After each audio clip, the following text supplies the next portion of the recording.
Thanks Manju. Thanks దేనికి? ఏ అల్లుడికైనా ఇలాగే పెడతారు.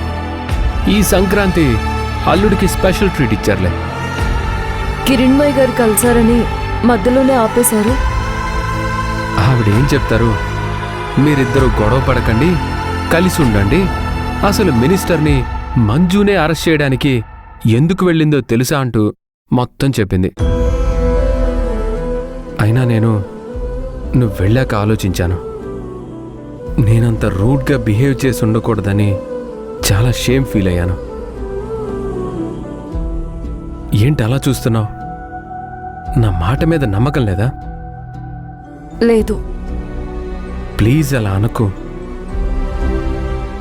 మనం మన ఇంటికి వెళ్దాం మంజు. నేను రానండి. సారీ చెప్తున్నాను కదా. సారీ చెప్తే అయిపోతుందా?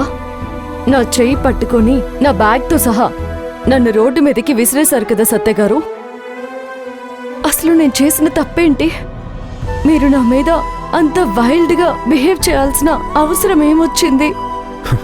నేను ఒక సైకోలా బిహేవ్ చేశాను, కాదనను. తప్పు చేసింది ఒప్పుకుంటున్నాను. ప్లీజ్ మంజు, ఇంకోసారి ఇలా జరగదు. మీరిలాగే చెప్తారు. ఇంటికొచ్చాక మళ్ళీ ఇదే వరుస ఉంటుంది. మీరు అవమానించింది నన్నైతే మర్చిపోయేదాన్ని. మీరు బ్యాగ్ని బయటికి విసిరేశాను అని అనుకుంటున్నారు. అది బ్యాగ్ కాదు సత్య గారు, అది నా ఆత్మాభిమానం.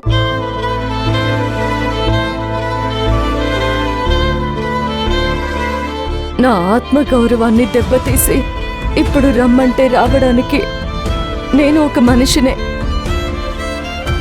ఆ మినిస్టర్ గారిని నువ్వు అరెస్ట్ చేసావనేసరికి కోపం ఆపుకోలేకపోయాను. అయినా నేను నీ మీద కోప్పడలేదు.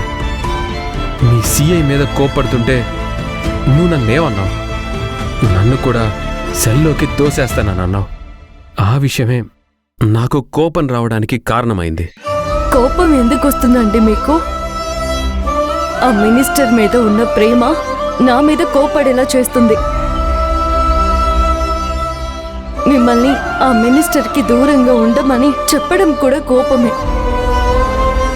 తప్పుడు పనులు చేయకుండా ఉండమని మంచి మాటలు చెప్పడం కూడా కోపమే. మీ కోపానికి ఒక అర్థం లేదు, ఆ వచ్చే కోపానికి ఒక హద్దు లేదు. ఇవన్నీ ఎలా మర్చిపోయి నన్ను రమ్మంటారు?